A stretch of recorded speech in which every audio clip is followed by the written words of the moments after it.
Bienvenue à l'IREMO. Donc moi je m'appelle Bernard Breano et je suis le préfacier de ce livre qui nous réunit ce soir et surtout son auteur, du Dhofar à Bahreïn, Mémoire de lutte et d'espoir d'Abdul Nabi Al-Ekri, qui nous vient de Bahreïn.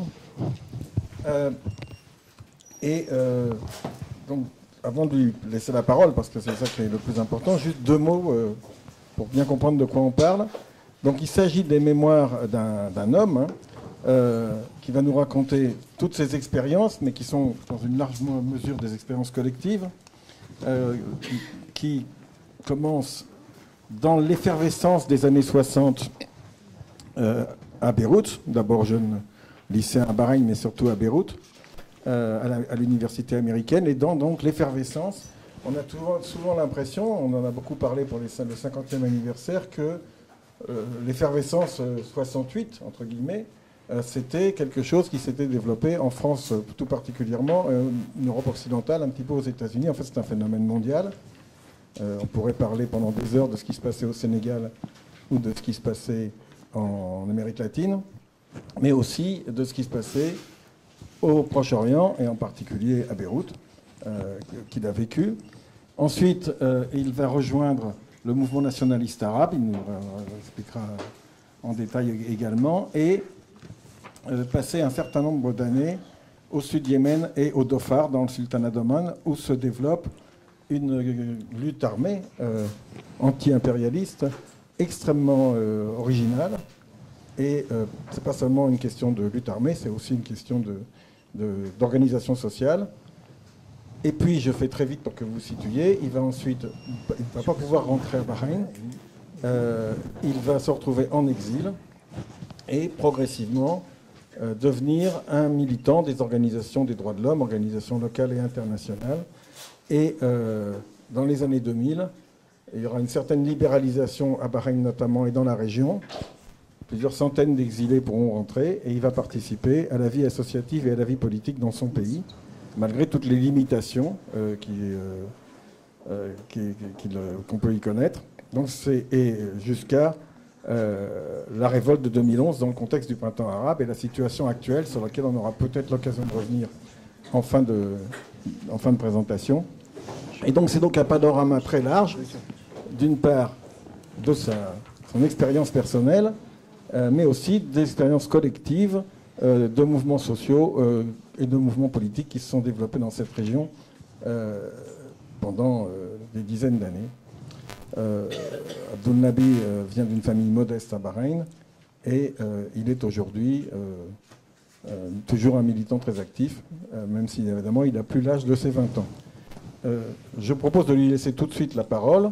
Ensuite, il va nous développer un peu ce qu'il y a dans son livre ou ce qu'il n'y a pas. Enfin. Et Marc Pellas, qui est à côté de moi et qui est aussi un des personnages qu'on voit apparaître dans le livre d'ailleurs, vous dira quelques mots aussi sur qu'est-ce qui se passait dans nos pays, à l'extérieur de Oman, du Dhofar, puis de Bahreïn, en solidarité avec ce qui se passait là-bas. Abdul Nabi, alors je rappelle, Abdul Nabi est également connu sous son pseudonyme de militant, Hussein Moussa. Donc Hussein ou Abdul Nabi, as you want. Well, Hussein is more accurate. Not accurate. I like it because it shows. It refers to struggle and yeah. Donc, tu peux m'appeler Hussein. J'aime bien qu'on m'appelle Hussein parce que ça fait référence à mes luttes. And the truth. She's going to translate. Yeah. Okay. Go ahead. Okay. First, I would like to thank Iramon Institute for Research for Middle East, for hosting this meeting. I would like to thank you all for coming. I know some of you have other commitments. And I would like to express my appreciation for several close friends who motivated this task of having a French version of my Arabic originally. This is the Memoirs of Homeland and Exile, but it's not exactly a translation. It is more updated till 2011. D'abord, je voudrais remercier Raymond et vous tous qui êtes présents ici, et tous les amis qui m'ont permis, je mettais le micro, ça serait mieux, qui ont permis la réalisation de cet ouvrage en français, qui est une adaptation, encore plus qu'une traduction, d'un ouvrage original paru d'abord en arabe, en tout cas le premier tome que je vous ai montré. So I would like to, as I said, I'd like to thank several among us close friends who made this project possible, and I would like to thank also the publisher Jerem Karasu, who ventured to publish this book, because I think, I mean, it is a venture because I'm not so famous, so to publish it in French is a good initiative. And I would like to just notify a few things that these are memoirs. So it's not history. It's not a series of documentaries. It is more memoirs. But for vital events and names, I checked the documents to make it factual. Now. Il s'agit de mémoire, hein. Il ne s'agit pas d'un document historique, mais bien sûr, j'ai vérifié les faits chaque fois que c'était possible. C'est un travail sérieux. Second is that it is not autography of individual called Hussein or Abdel Nabil Akri. Yes, it is about me, but it is intertwined with many people whom I know, who accompanied me in this life, or with whom I interacted in different fields, at different stages, different countries.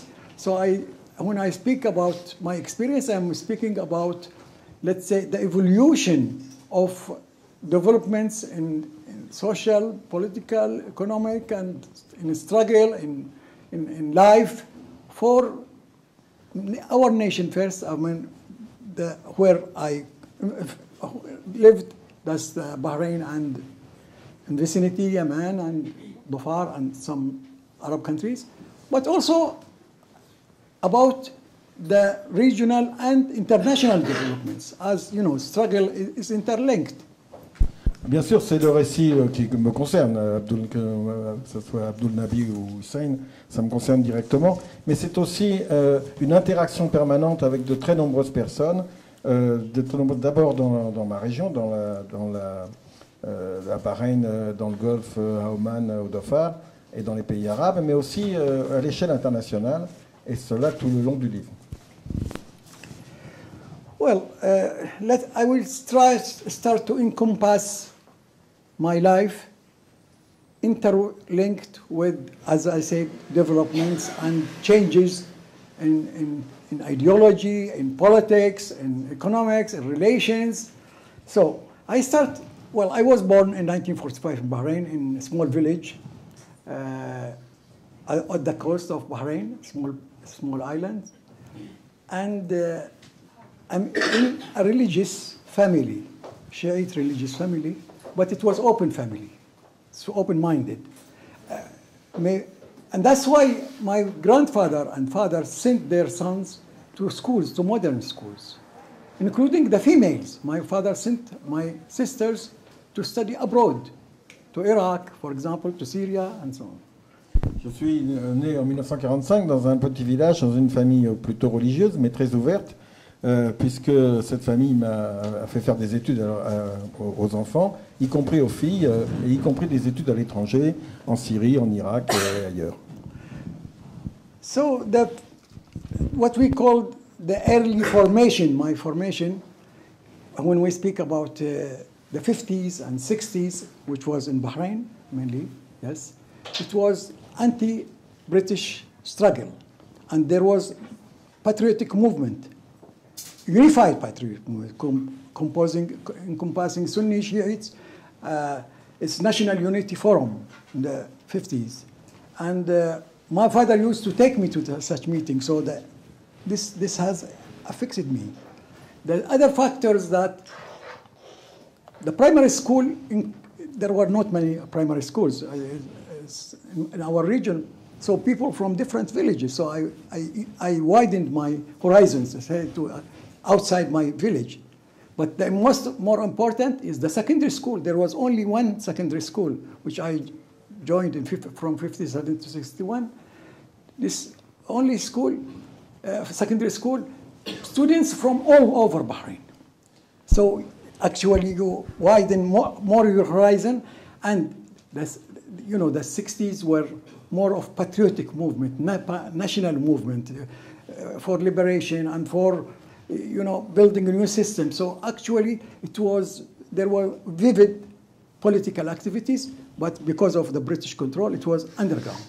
Et donc, ma scolarité dans les écoles, d'abord à l'école primaire, c'était plus simplement le village. Et puis au lycée, il y avait un seul lycée à Bahreïn à ce moment-là. Et je découvrais les gens de tout Bahreïn. Et on était dans un climat politique qui était un climat de lutte contre l'occupant britannique, autour du Front National, Forum de l'Unité Nationale, où on trouvait, c'était un forum très unitaire, où il y avait les chiites comme les sunnites. Et donc je baignais, même mon père m'a emmené à des meetings, je baignais dans cette ambiance de lutte patriotique contre les Britanniques. Now, I was fortunate that I was among the, let's say, elite students, and at that time there was not much discrimination. So I was entitled to scholarship to American University of Beirut. That's in 1961. So this was a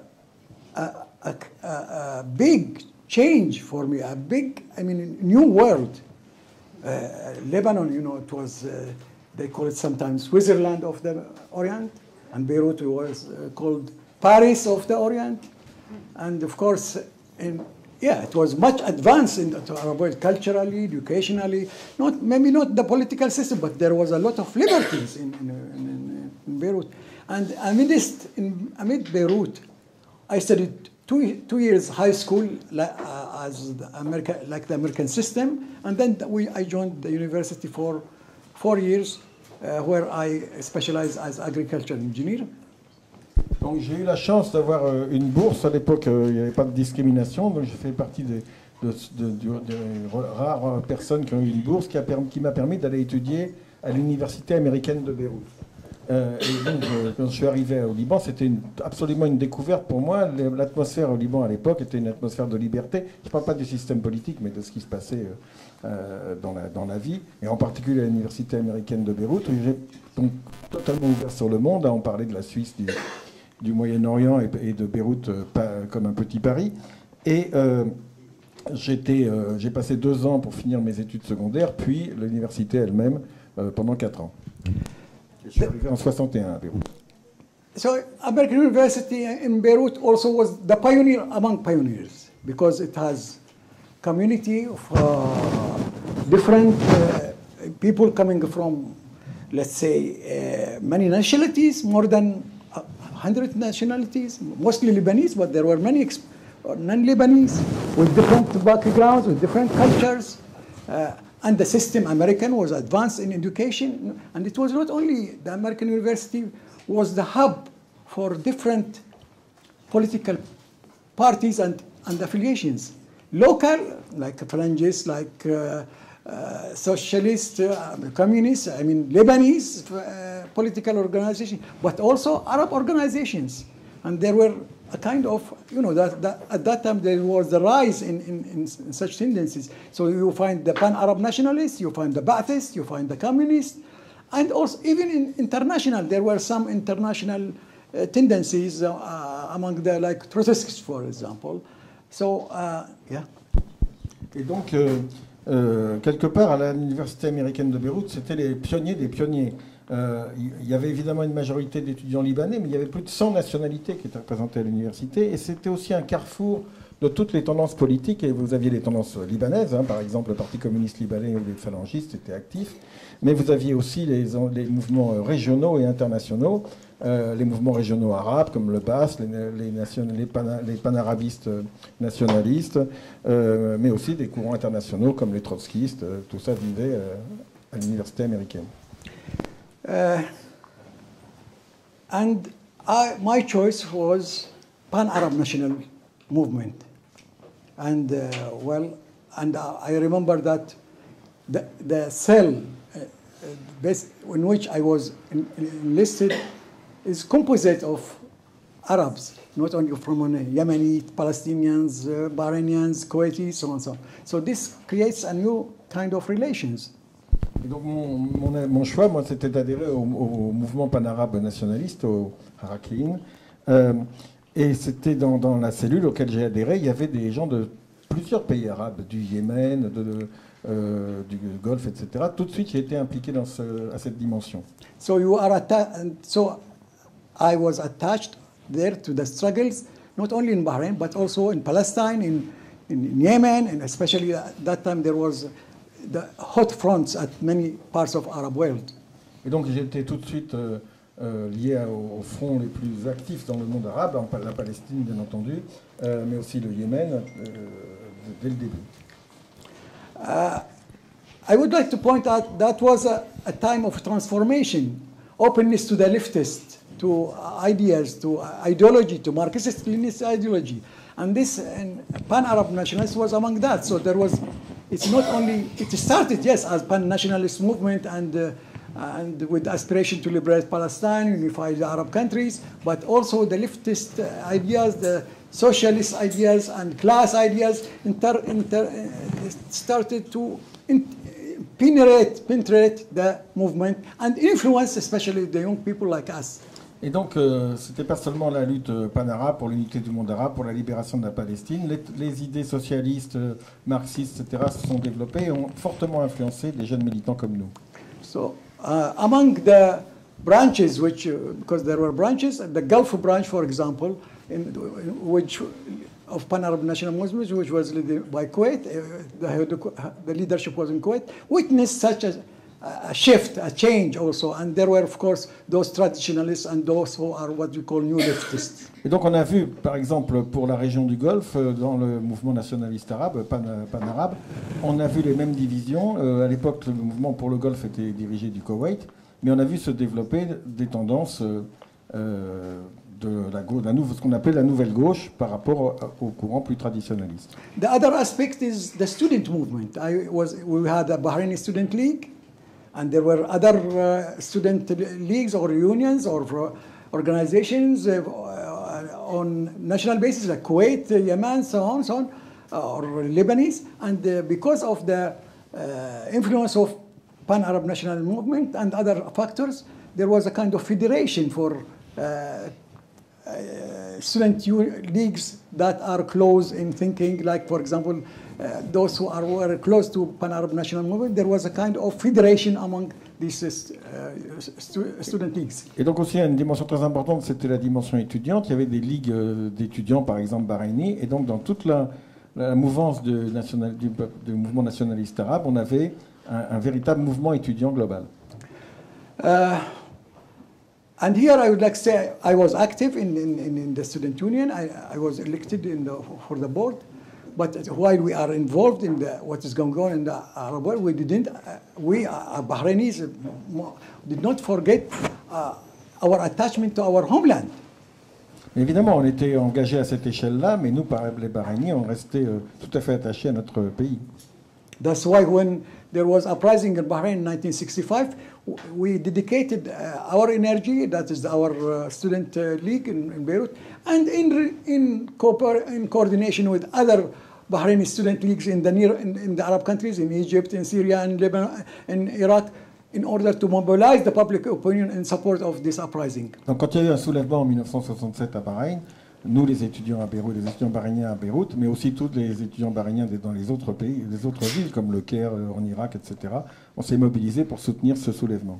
But of course, I would like to highlight that American University is not only, yes, it was excellent in education, but there were, and politics, yes, but the attention was also to other aspects. It was very rich. It has many clubs, cultural clubs, acting club, oratory clubs. So you choose. I mean, it was at access that you choose for minimal charge, and that's why I got interest in arts, in culture, and so on. And this widened my scope. Et vous comprenez, à cette époque-là, l'université américaine de Beyrouth, c'était pas seulement une excellente éducation, c'était pas seulement un foyer politique, c'était aussi une opportunité extraordinaire pour tout un tas d'activités culturelles, artistiques. C'est là que j'ai appris à connaître les arts et la culture en général. Another point is that we are not isolated American University of Beirut because we have linkage with Lebanese University, with Arab University. So we are part of, a more wider community. Et évidemment, on avait aussi des relations avec les autres universités à Beyrouth.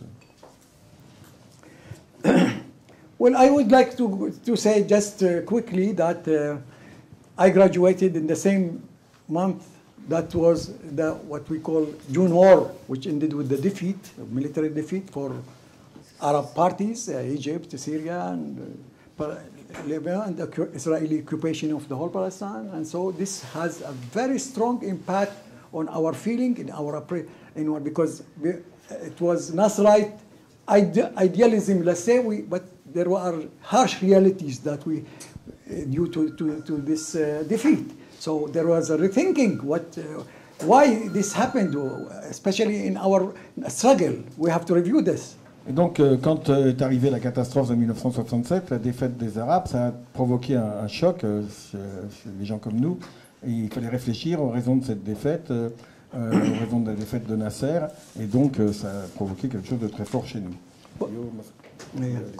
Yeah, but of course it is not only at this epoch. It was not only defeats, but there were victories in Yemen. For example, change in Sana'a to Republican, struggle in Yemen for independence of Britain, which happened in the same year. There was the war in Oman, that's in Dhofar, the independence of Algeria. There are also other victories.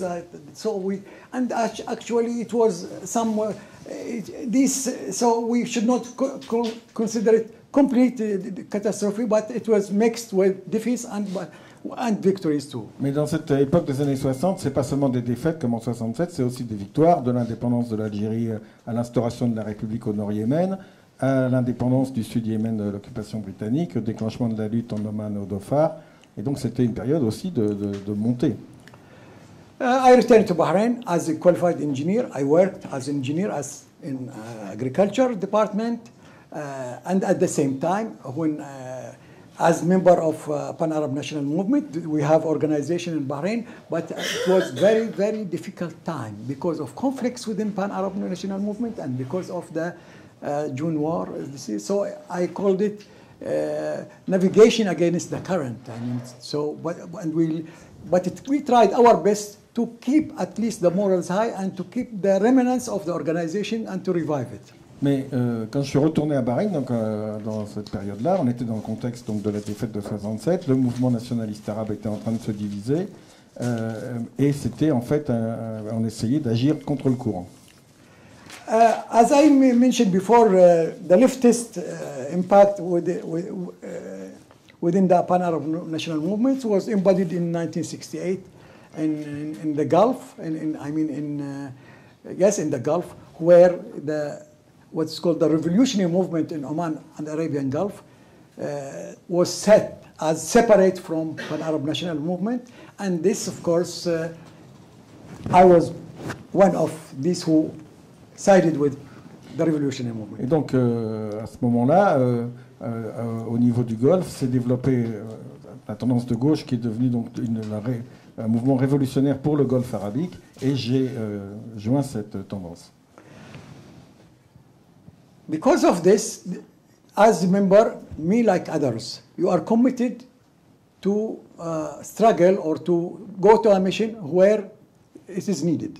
Et donc là, vous devez suivre la mission qu'on vous affecte, à laquelle on vous affecte. And this is not only me, but many others, like in Kuwait.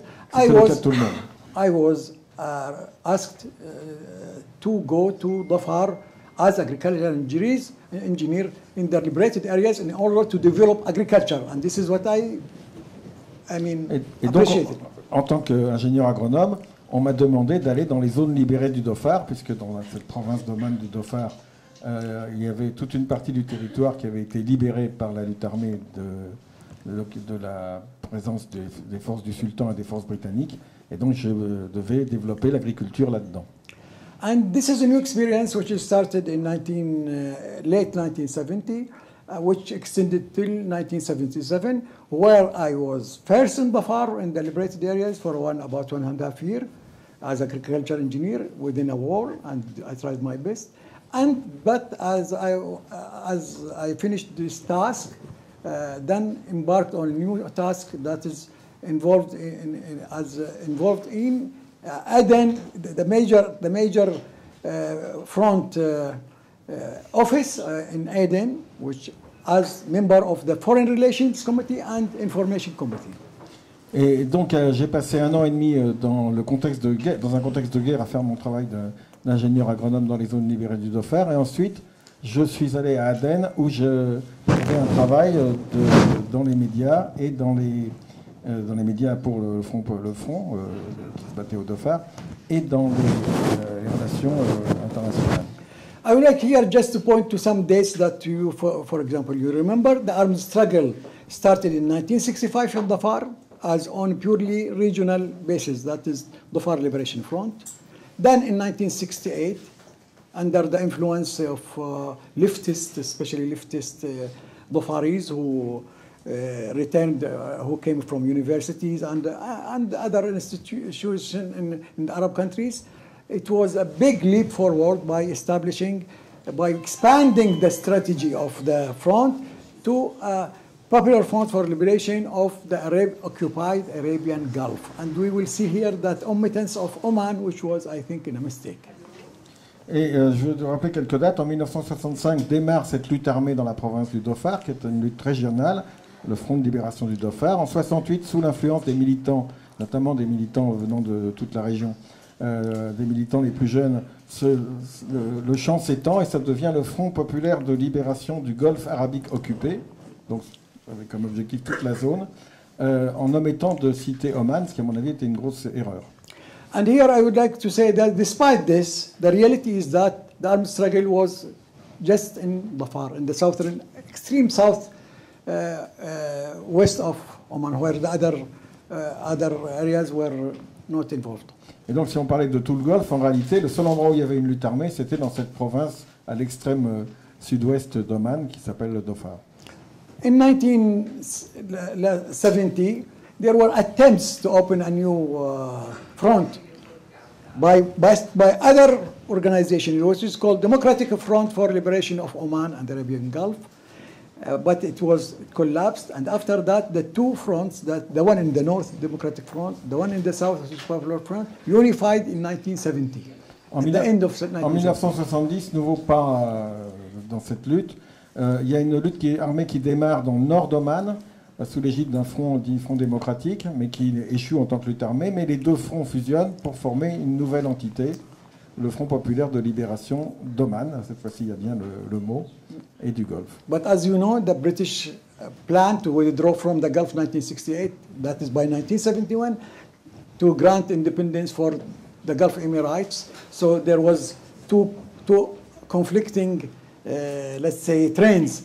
The call for armed struggle and the building of entities, independent entities, which will absorb a lot of dissidents and intellectuals. Mais il y a un grand changement qui se déroule juste dans ce contexte, c'est que les Anglais ont décidé, les Britanniques ont décidé de quitter toutes leurs zones occupées ou contrôlées à l'est de Suez. Et donc vous avez des nouvelles entités indépendantes qui se développent, les Émirats, Qatar, Bahreïn, etc. Une partie des dissidents, de ceux qui étaient contre l'occupation britannique, se rallient pour construire ces nouveaux États. And that's why, respond to reality, to be realistic, it was decided in 1974 for a conference for the front, for what we call independence of each part by itself. That is, Oman kept, commitments to armed struggle, while the other parts like Kuwait, Bahrain, opted for more popular struggle and ousted or it was not practical to have armed struggle like in Emirates or Qatar or so on. But of course they committed themselves to radical and let's say ideas, but through different means. Et donc en 1972, prenant en compte cette réalité, le front général a décidé de se diviser en différentes sections, chacun dans son contexte. La lutte armée ne se développait donc que dans le sud d'Oman et évidemment la situation était différente et on luttait pour les mêmes objectifs mais de manière différente dans les Émirats, à Bahreïn, dans les différentes entités.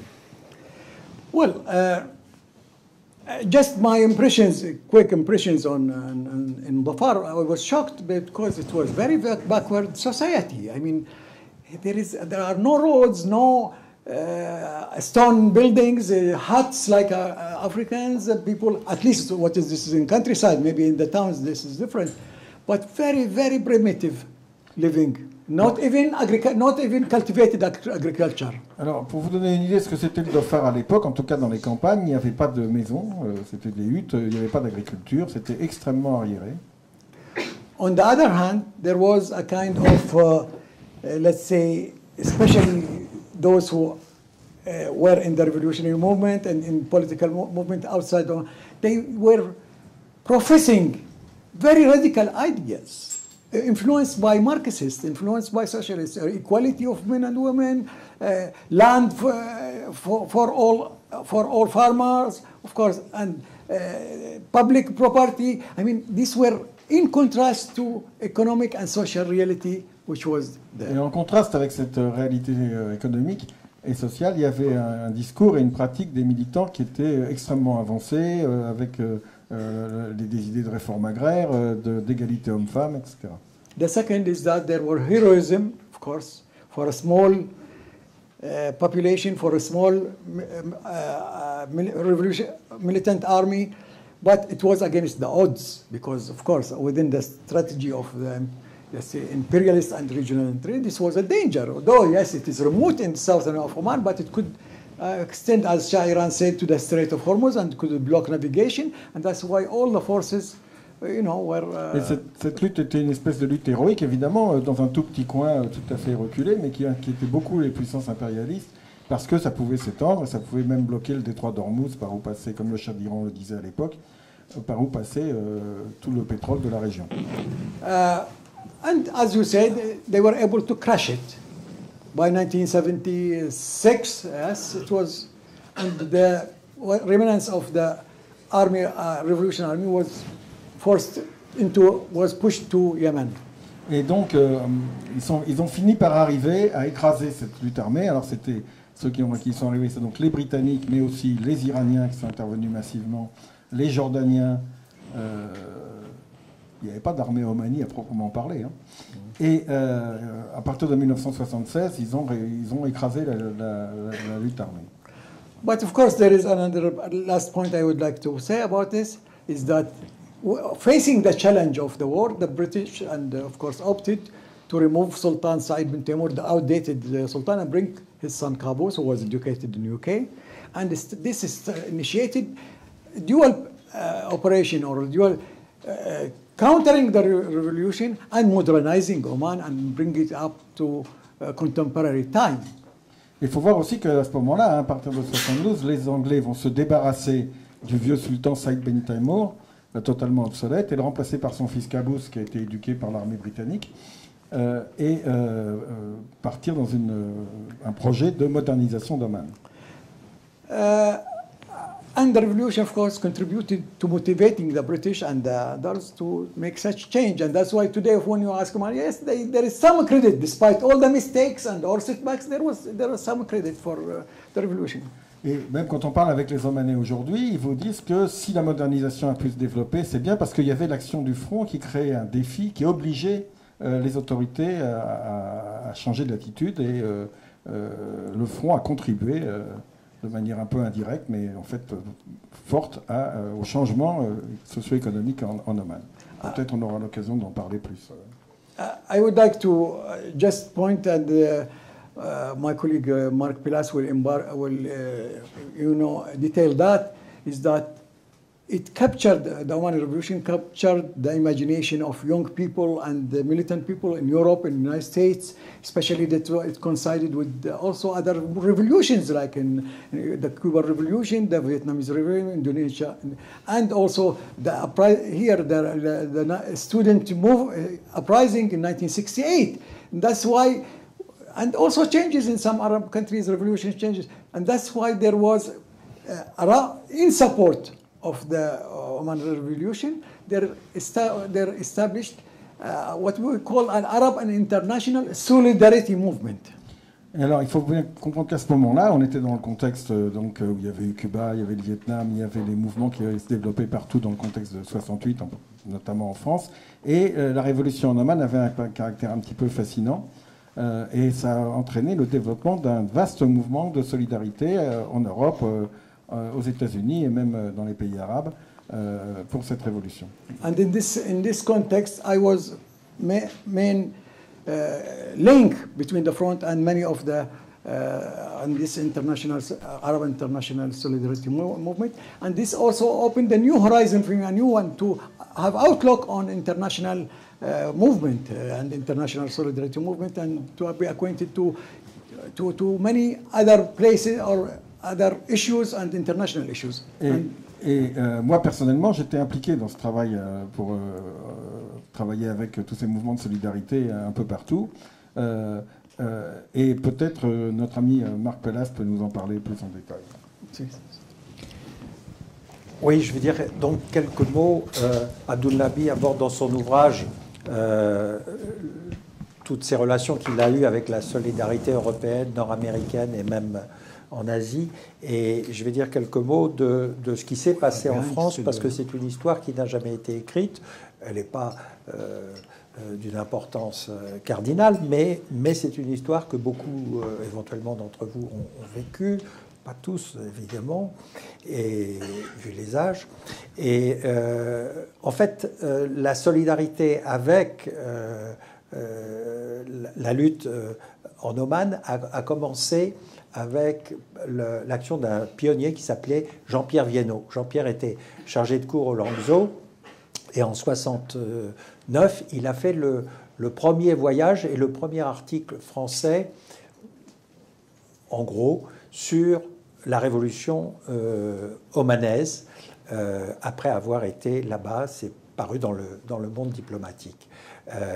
C'est éventuellement un des premiers articles mondiaux sur la révolution omanaise. Et Jean-Pierre était un découvreur et un avocat infatigable des minorités.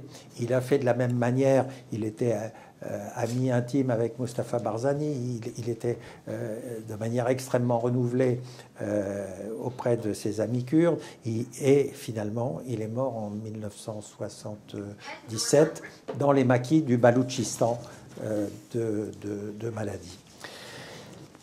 Et donc il a créé le comité de soutien à la révolution du Golfe arabique, qui était un comité un peu confidentiel.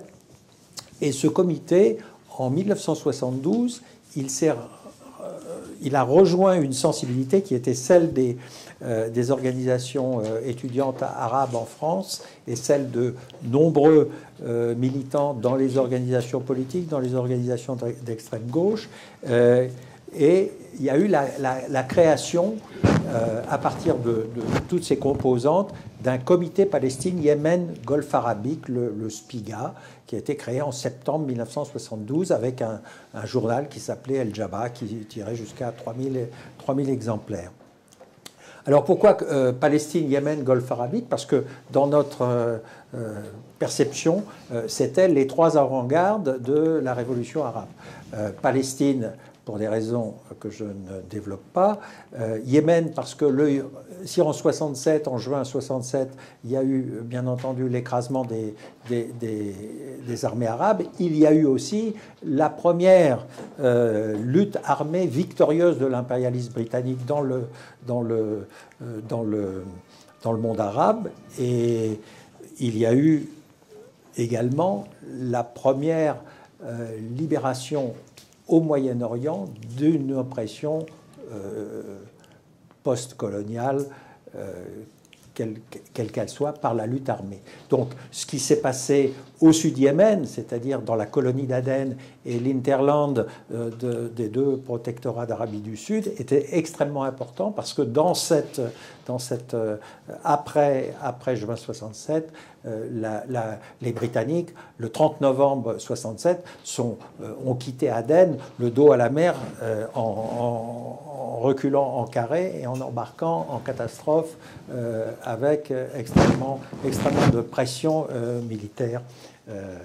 Et puis, c'est le Front National de Libération qui a pris le pouvoir au Sud-Yémen, alors que tout le monde attendait un autre front, qui était le front pro-nassérien, le FLOSI. Et quand le Front National de Libération a pris le pouvoir, c'était l'outsider non attendu, mais dont les valeurs étaient beaucoup plus proches des valeurs de la gauche européenne, des gauches européennes, que le FLOSI qui était, je dirais, bêtement pro-nassérien avec les vieilles rengaines du nationalisme nassérien. Et puis, le Palestine-Yémen Golfe arabique, le troisième, c'était la révolution du Dhofar qui drainait avec elle un imaginaire considérable parce qu'il y avait des zones libérées, parce qu'il y avait des avancées sociales avec la libération des femmes qui n'étaient plus voilées, qui se battaient, des rapports nouveaux, une réforme agraire dans les zones libérées, etc. Énormément de choses, avec en face un vieux sultan totalement rétrograde, Saïd Ben Temmour, avec une école, et quand les Britanniques, par un coup d'état de palais, l'ont remplacé par son fils Qaboos, on s'attendait à une modernisation, mais c'était toujours fondamentalement une situation caricaturale, puisque se battaient d'un côté dans les zones libérées des révolutionnaires qui étaient tous arabes du cru, et ils se battaient contre qui? Ils se battaient contre un état-major britannique qui actionnait des officiers britanniques, qui actionnait des sous-officiers et des soldats, en grande majorité baloutches pakistanais, ou arabes de pays tiers et lointains. Et il y avait bientôt un contingent expéditionnaire du roi Hussein. Il y avait... et puis bientôt, un contingent iranien de 11 000 hommes qui est intervenu à partir de décembre 1973. Donc on était dans cette situation presque caricaturale de gens qui avaient toutes les caractéristiques d'une lutte indépendantiste, sociale et politiquement relativement pure. Et donc le comité, bien entendu, que nous avions créé à l'époque, ne pouvait pas oublier cette lutte-là. Le Yémen, alors la solidarité s'est construite en France, et le Yémen est devenu bientôt un peu lourd à porter pour notre comité, parce que le Yémen, c'était beaucoup de choses positives: l'éducation, la santé, la réforme agraire, le statut des femmes, le refus du tribalisme, la construction de l'État, très importante, la construction de l'État, alors qu'au Nord-Yémen, l'Arabie saoudite mettait tous ses efforts pour que l'État soit déconstruit. Et néanmoins, il y avait beaucoup de gens, on le savait, on le sentait dans les prisons, il y avait beaucoup de mouvements de foule, de masse, etc., qui étaient un peu contraints, etc. Donc, le soutien des États est difficile, et nous l'avons constaté. Et de la même manière, le soutien des Palestiniens, les Palestiniens qui étaient en France n'attendaient pas vraiment notre comité, et chaque composante des étudiants palestiniens en France attendait que nous soyons proches d'elles, alors que entre elles, ces composantes n'étaient pas très compatibles à l'époque. Donc, nous sommes devenus en 1974, non plus le SPIGA, mais le CSRO, le Comité de soutien à la Révolution en Oman, avec un travail qui s'est entièrement focalisé sur Oman, sur les zones libérées, sur le soutien. Et à quelques dizaines de mètres d'ici, il y a la Mutualité. On a rempli en mars 1976 le bas le bas de la mutualité sur Oman, avec une iconographie que beaucoup d'entre vous ont connue. Et puis, on a une anecdote. Lors de ce meeting, où il y avait donc quelques milliers de personnes, le représentant du front devait venir avec la chorale et un musicien des écoles du front. Et ils n'arrivaient pas, on savait qu'ils avaient des problèmes, parce qu'ils n'arrivaient pas à Aden à avoir des visas pour la France.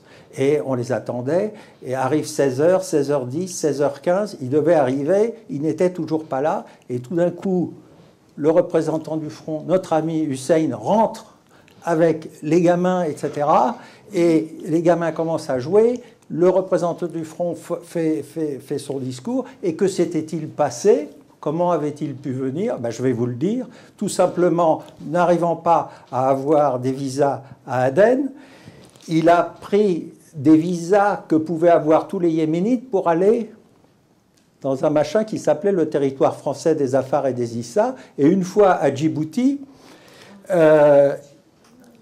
il n'avait toujours pas de visa pour la France.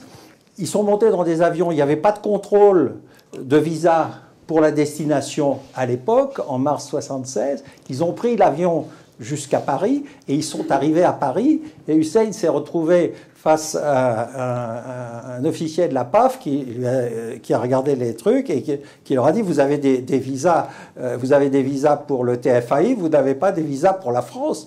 Et il a sorti un Français qu'il n'a pas et il lui a dit dans un merveilleux français: mais monsieur, Djibouti, c'est la France. Et le gars a un peu réfléchi et il a dit: ah oui, et ils sont tous passés.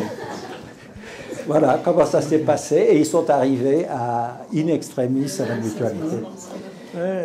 Et alors, on avait dans le comité 3 composantes à peu près égales. On avait les Français, les étudiants arabes, et puis les étudiants iraniens. Parce qu'à partir de décembre 1973, l'intervention du Shah a fait pour nos amis étudiants iraniens une obligation presque militante d'aller soutenir le comité, et il y avait beaucoup d'étudiants iraniens en France. Donc il y avait ces trois composantes dans le comité qui a regroupé dans les villes universitaires jusqu'à plusieurs centaines d'adhérents. Et puis est arrivée la révolution iranienne. On faisait à l'époque un film sur la révolution du Dhofar. On s'est dit, on va aller interviewer l'ayatollah Khomeini pour lui dire: et ce contingent iranien, si vous prenez le pouvoir, c'était fin 78, qu'est-ce que vous en faites? Alors, effectivement, fin 78, les Omanais étaient déjà battus. Mais enfin, on est quand même allé le demander. On connaissait Abul Hassan Bani Sadr, on a rencontré Montazeri, Rotabzadeh, enfin tous ces gens qui avaient été dévorés par leur révolution, et ils nous ont dit: voilà, on va vous faire un entretien avec l'ayatollah. Donc on est allé, on a attendu 2-3 heures, discuté en mangeant avec Montazeri, et Bani Sadr et Rotabzadeh, et puis finalement on nous a introduits chez le vieux leader dans une pièce entièrement vide. On a installé notre équipe de tournage et on lui a posé 2-3 questions, mais la vraie question: que se passe-t-il si jamais vous prenez le pouvoir en Iran? Que se passe-t-il pour les 11 000 hommes qui se trouvent dans le contingent en Oman? Et il ne s'est bien sûr pas démonté. Il a dit: ils partiront tous, ils n'ont rien à faire là-bas, on les rappellera. Donc on était très contents. Quand on a fait le film, entre-temps, il avait pris le pouvoir et le contingent avait été rappelé. Donc cette interview n'avait plus grande importance. Mais toujours est-il que les Iraniens, malheureusement, ont été rappelés trop tard. Ils ont été rappelés trop tard parce qu'en 1976, il y a eu au moment de la fin de l'écrasement, en novembre 1976, il y avait des équipes, j'ai accompagné des équipes de journalistes, Bruno de Thomas du Monde, Hervé Chabalier, un photographe, et au moment de l'effondrement et de l'avancée des troupes iraniennes et britanniques jusqu'à la frontière du Yémen.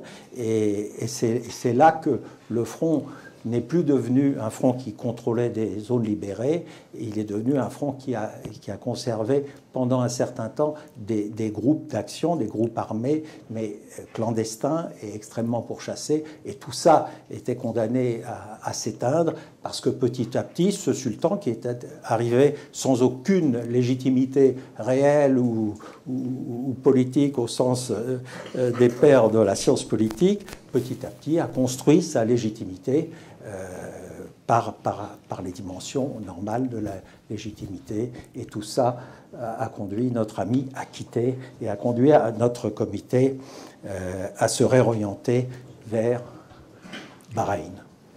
Donc, fin des années 70, la situation change totalement. Notre ami Abdul Nabi ne peut pas rentrer à Bahreïn, donc il va se retrouver en exil. So you can... Okay. I just forgot to show that despite this war and this destruction on the liberated areas in Mafar, for the first time it was established modern curriculum school, primitive in building, but modern and by volunteers from the Gulf and from Palestine and Lebanon. J'insiste sur le fait que un des effets du front de Odofer, c'était la création, à partir de zéro, la création d'un système scolaire moderne. Même si ça se passait dans les champs. And to open gravel roads, which were non-existent. Et un minimum d'infrastructures routières. We can speak in details. But I just want to say that as part of the front in Oman and the Gulf, and being Yemen, democratic Yemen or South Yemen was the background or what was called the hub for support for the revolution in Oman, and also, as many of you know, is that democratic Yemen adopted what we call socialist course in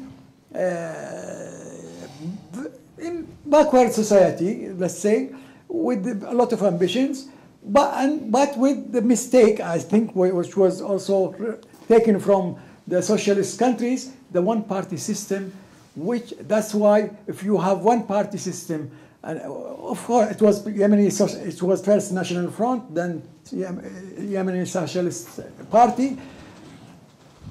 And if you don't have, let's say, arguments among different parties and maybe political competition, then the conflicts or the differences will be resolved by arms, because the army and the security and the intelligence are partisans, are also the leadership the party dominates this. So this is a negative, which many of you maybe know, the upheavals within Yemen, which was catastrophic, and it was also negative and adversely affected the liberation movement in the Arab world. Et le Yémen démocratique, dans le sud Yémen, qui était la base arrière du Front de libération de Oman, a donc développé, aussi dans une société très arriérée, un discours et une pratique socialiste, mais s'inspirant beaucoup des États socialistes de l'époque, et en particulier, parmi les erreurs qu'il a faites, il y a l'instauration d'un système de parti unique, d'abord Front National de Libération, puis Parti Socialiste Yéménite, ce qui fait qu'il n'y avait pas la possibilité d'échanges et des débats, et que ça crée des situations de blocage quand il y a des conflits, qui finissent par se résoudre à coups de conflits armés, de lutte de services les uns contre les autres, et c'est ce qui s'est passé. Il y a eu plusieurs épisodes de ce type au sud Yémen. On a human level, of course, we had, as a front, we have good relations, and they were just treating us like other Yemenis, and maybe one of the results of or positive effect is the intermarriage between Omanis and Yemenite, including myself. I got married to Yemenite. Nous, on avait de très bons rapports, des rapports vraiment fraternels. Nous, de membres du Front omanais ou autres, on avait des très bons rapports avec la population. Vraiment, c'est traité comme des frères. Ce qui a eu comme conséquence de nombreux mariages mixtes entre Omanais et Yéménites, y compris moi-même. Now I will shift to a new stage, that is with the collapse of the revolution in Oman. And in 1977, cordially, of course, my mission was terminated, especially that already there were, as we said in 1974, independence of the different branches of the front. So there was in existence Popular Front in Bahrain, which was established in the end of 1974. So I left the Omani Front and joined, of course. It doesn't mean I was completely dissociated, but my focus now will shift to Bahrain Popular Front. I mean, go back to Popular Front. We in exile. Of course, it is in the country, but we were a group of cadres and so on in exile. So I have to shift to reside in this region, that is Syria and Lebanon. Et donc, dans la fin des années 70, enfin au milieu à la fin des années 70, avec ce que je vous ai expliqué, les différentes composantes du front omanais qui deviennent chacune des composantes nationales, est créé le Front populaire populaire de Bahreïn, dont je suis tout de suite automatiquement un membre. C'est pas du tout en dissociation avec les camarades d'Oman, mais c'est la logique et la fin de ma mission là-bas, et la logique de la réorganisation des forces révolutionnaires dans la région. Mais je ne peux pas rentrer à Bahreïn, donc je vis ça en exil. Bien sûr, on a de l'influence à l'intérieur de Bahreïn, mais les cadres du Front populaire de Bahreïn sont en exil, en Syrie et au Liban. Now, many of you who follow Syria or know about Syria, it is authoritarian regime, it's a strong regime. But historically, Syria was open to Arabs. There are Arab community from different parts of the, and at that time, at least, and I speak about 70s and 80s and up to maybe 2000, there were offices for bureaus for several Arab opposition organizations from Morocco, from Tunisia, from Egypt, from the Gulf, of course, with the Palestinian organizations, from Jordan. So this is a new environment that we forged relations for our cause and for the support of their cause, of course, their mutual support. But it was in turbulent time, you know, the impact of conflict with Israel, Lebanon, and so on. So it was not easy time. Bien entendu, le régime syrien était un régime autoritaire, mais il y avait aussi une ouverture envers les différents Arabes et la possibilité pour tout un tas d'organisations d'opposition dans les différents pays arabes d'avoir des bureaux, des infrastructures en Syrie, hein, que ce soit des Palestiniens ou des Égyptiens ou même des Tunisiens. En même temps, dans un contexte extrêmement difficile, les guerres avec Israël, la guerre au Liban. Et donc nous, on vivait là-dedans, à la fois dans des conditions de soutien mutuel entre ces différentes organisations en exil, mais aussi de situations très difficiles. I would say that, with the exception of that a period of about 5 years, in the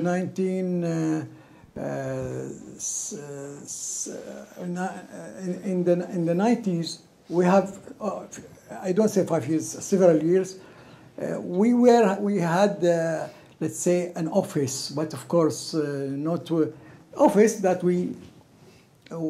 from which we can carry some of our tasks, and we were able to do, let's say, contacts with our homeland, with forge relations with other Arabs, but of course with restrictions under the scrutiny of the intelligence. You have to know your limits, and that's why when there was this, the United States forged the alliance to expel Saddam from Kuwait. Our front, that's Popular Front of Bahrain, with others, especially our leader, deceased Abdurrahman Naimi, signed a declaration asking Syria and other Arabs not to be under the U.S. leadership, but if it's necessary, that they fight Saddam forces. And this led to the arrest of some, including our Secretary General at that time, Abdurrahman Naimi, for about 4 months. 4 months, yes. Et on avait donc des possibilités et un bureau dans les années 90, mais quand il y a eu, mais évidemment sous le contrôle, sous la surveillance des services secrets syriens et avec des limites très fortes à nos possibilités d'action. Et quand il y a eu la grande alliance sous contrôle, sous direction américaine pour expulser Saddam Hussein, je vous rappelle, le régime syrien soutenait les Américains, il y a eu évidemment tout un tas d'organisations d'opposition ont refusé cette façon de se mettre sous le commandement des Américains. Et il en a résulté que notre secrétaire général, Noaimi, a été emprisonné pendant 4 mois.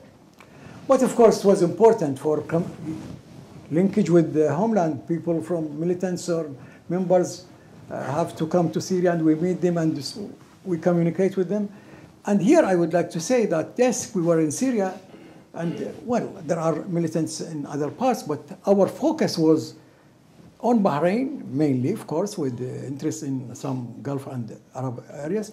But we were following especially that Bahrain entered into a very difficult time after dissolving, which the parliament survived for about 18 months only. So by 1975 it was dissolved, and since from 75 till 2000 there is prevailed in Bahrain repression, unprecedented repression.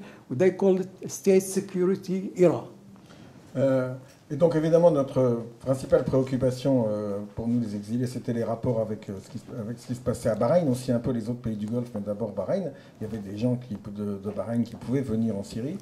Mais il faut bien voir que la situation à Bahreïn à l'époque, après 1977, il y a eu pendant 18 mois un parlement, par exemple, qui a été dissous. Et du milieu des années 70 jusqu'aux années 2000, c'est une situation de dictature et de répression totale à Bahreïn. I would like to point here that after the Israeli invasion of Lebanon in 1982 and consequences of, which resulted in the expulsion of Palestinian armed liberation forces and PLO, aside it were cadres and representatives for Arab movements from different parts. They were evicted. They were forced to they were evicted from Lebanon, and most of them came to Syria, including the Bahrainis also. So it was opportunity for different factions of Bahrainis to be in a place in order to think about how they can cooperate together.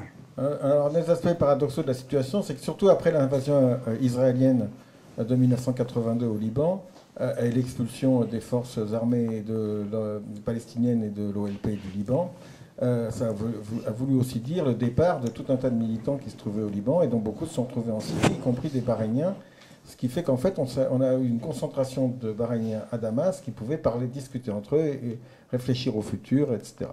So, even before that, in 1981, but mainly after 1982, the Bahraini different organizations, the leftists, which is Popular Front, National Front, plus the Islamists, because after 1979 Iranian Islamic Revolution, there evolved an Islamist movement, opposition in the whole Gulf and in different Arab countries, including Bahrain. So this was, and they were in Sid Zainab, but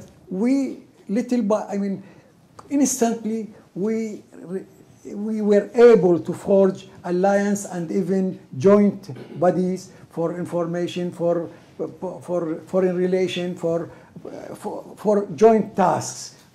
This is one aspect of our life in Syria, despite other negative pendant cette période difficile en Syrie, les différentes composantes de la gauche bahreïnienne, c'est-à-dire le Front populaire de Bahreïn et puis le Front national le Front de libération de Bahreïn d'origine communiste, se sont rapprochés et aussi ont pu discuter avec les islamistes qui s'étaient énormément développés dans toute la région et en particulier notamment à Bahreïn après la révolution iranienne pour essayer de forger des alliances, des programmes communs, etc. But after receding the Israeli occupation, yes, there was a dangerous, of course, situation. But we were among others who kept going to Lebanon and stay in Lebanon, especially to earn, especially for us in the Popular Front and other friends, to establish projects, especially the publication projects, Dar al-Hadara, Dar al-Kunuz. We have the principle to depend ourselves in living. That's why not to stand idle, but to work in publication and research. And of course, Lebanon, there was, of course, the freedom that you lack in Syria, you find it in Lebanon. Et malgré la situation extrêmement difficile du Liban pendant toute cette période, nous, on avait un principe qui était qu'il faut qu'on compte sur nos propres forces et qu'on puisse vivre de notre travail. Et on a pu développer dans le contexte libanais, donc on est en pleine guerre civile au Liban, mais qui était quand même un contexte de liberté, des maisons d'édition et un certain nombre d'activités comme ça, parce qu'on avait une liberté qu'on n'avait pas en Syrie. Now, I would like to point to a development. Of course, we were following things in Bahrain, and this unity had a positive impact. And unity was not limited only in Syria. In London, there was a Bahrain Freedom Movement, and in other parts, there are other organizations. But we forged a network of cooperation. On a réussi à créer un réseau de coopération qui ne concernait pas seulement la Syrie. Par exemple, il y avait toute une diaspora à Londres dans laquelle ce même phénomène se développait. Now I want to point to something concerning Bahrain, new development, is that, you know, after the liberation of Kuwait, or whatsoever you call it, there were promises by, leaders in the West, I think Mitterrand in France, Bush in the United States, that once we liberate Kuwait, we will contribute into availing or facilitating democracy and rights in the rest of the Gulf. Their purpose was to rally or to, let's say, to give the consent of the people. But of course, this did not happen. But it has impact in Bahrain. And that's why in the 1992 started a movement called the National Petition Movement. This is that, let's say, prominent personalities, social and political, signed a petition address it to the ruler, demanding the restoration of the constitution, reinstitution of constitution, the parliament, other freedoms, which let's say, which grow little by little till became, let's say, became popular movement. Et quand il y a eu la première guerre du Golfe et la libération entre guillemets du Koweït, enfin quoi qu'on puisse en penser, les dirigeants occidentaux ont dit mais vous inquiétez pas, après on va avoir un développement de la démocratie dans toute la région. Bush, Mitterrand ont multiplié les discours. Bon, il ne s'est pas passé grand-chose, sauf que ça a eu un impact et qu'à Bahreïn, il y a eu un fort mouvement populaire qui s'est autour d'une pétition, le mouvement de la pétition, avec une vraie réalité. But of course, this not force the government to make a change, and instead they made a cosmetic change of establishing appointed assembly instead, and then continue so the country was in a crisis. Mais les dirigeants de Bahreïn ont fait des petits changements cosmétiques. Il y a eu donc de nouveau une assemblée, mais c'était une assemblée totalement sous contrôle. Mais la crise politique se développait dans le pays. Now I would shift to another. Is that, as you understand, the new ruler came into Bahrain, Sheikh Hamad bin Isa, and he succeeded his father in 1999. And in order to acclaim legitimacy, and maybe the country was in economic and social crisis, opened, let's say, took the initiative, to which the opposition responded positively in order to start a new era, but that is releasing political prisoners, allowing, which were in thousands, allowing political exili to return back and to normalize, to open a little space and to vote for what is considered to be blueprint of reform, which is National Charter, which was voted overwhelmingly in 14 February 2001. And it happened that a lot of exiles returned either before that or during that, and it was voted 98.4% in good faith that this will form a change, and the change reform. The aspiration was constitutional monarchy.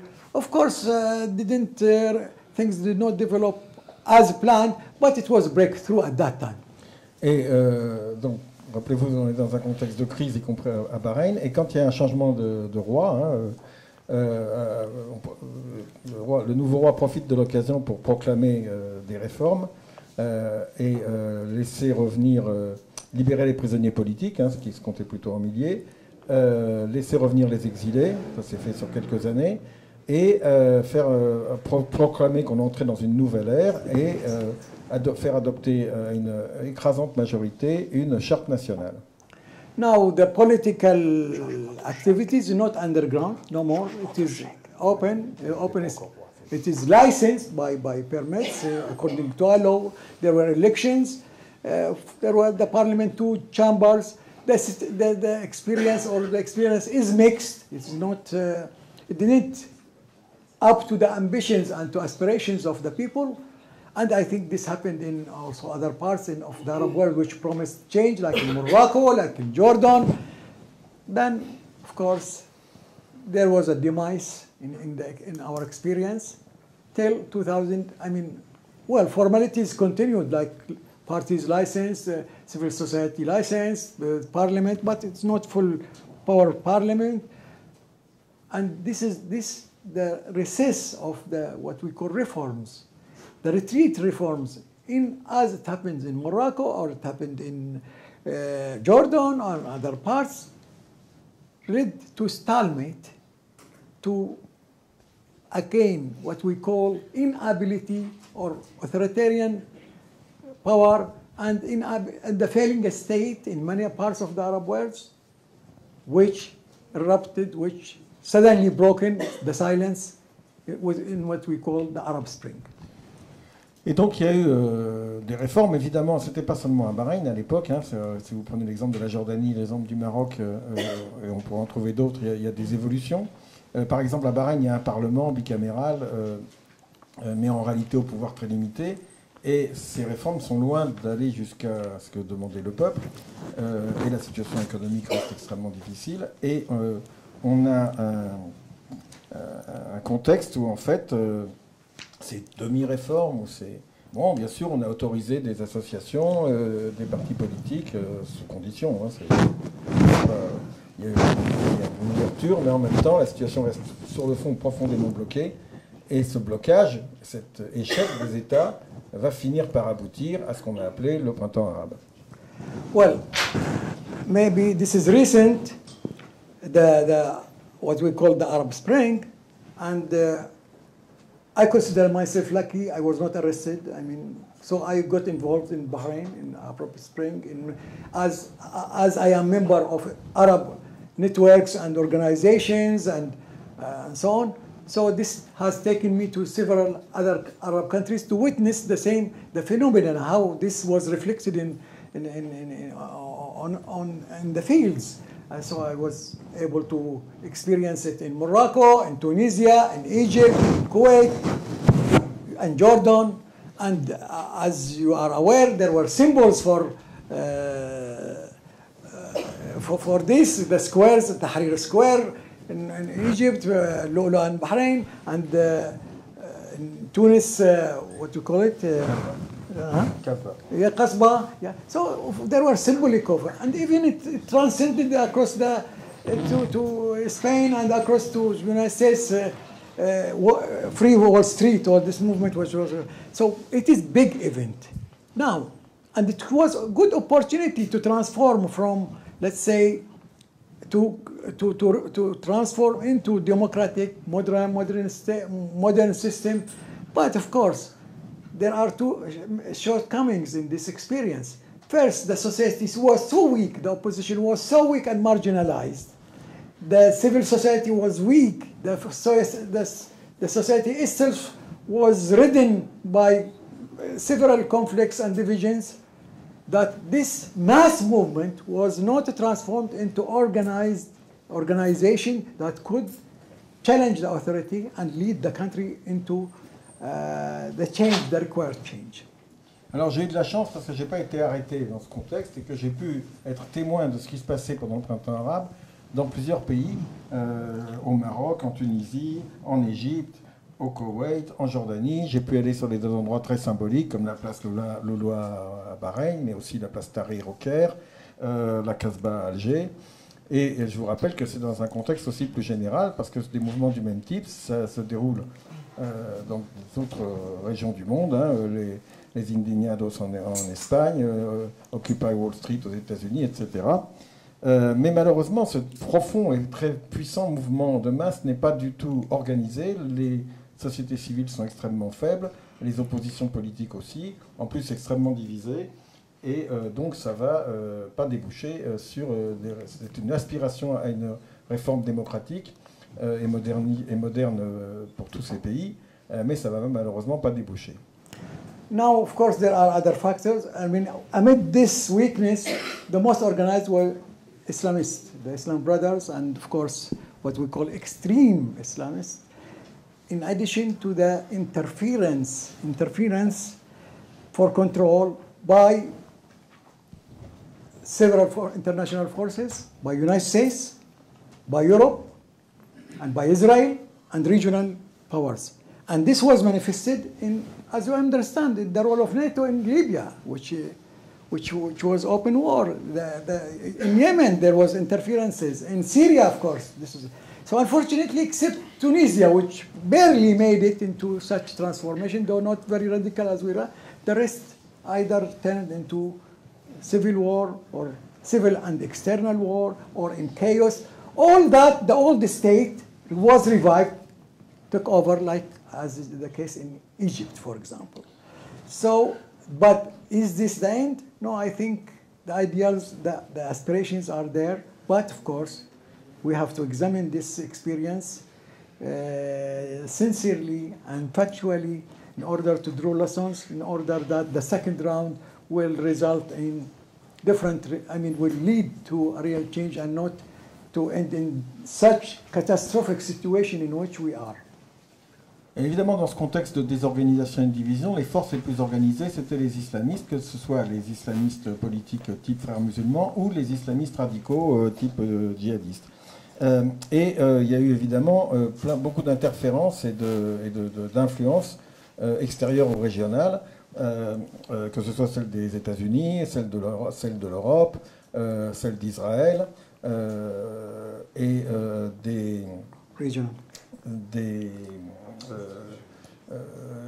jusqu'à des actions de guerre, comme par exemple en Libye, des situations de guerre externes et internes, comme en Syrie, des déstabilisations comme au Yémen, etc.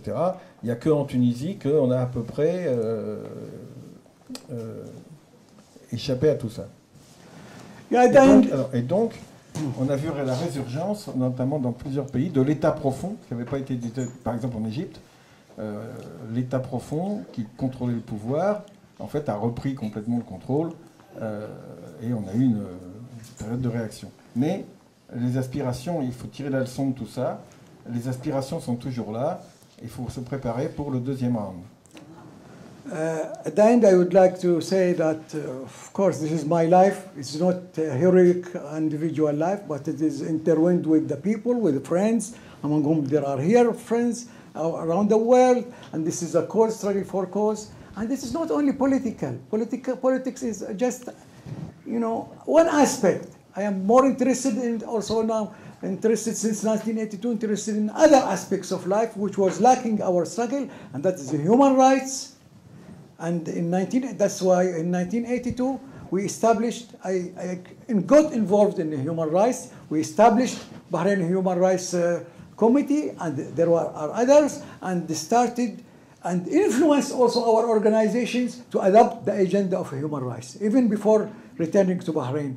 And got linkage, and here is Madame Fuyoulet Dagher, the head of Arab Committee for Human Rights, and she might, give you an idea about our involvement. So since 1982, we got involved deeply in human rights, and when we returned to Bahrain in 2001, there was wider possibility, wider scope to get in this aspect and contribute to an Arab and international human rights movement.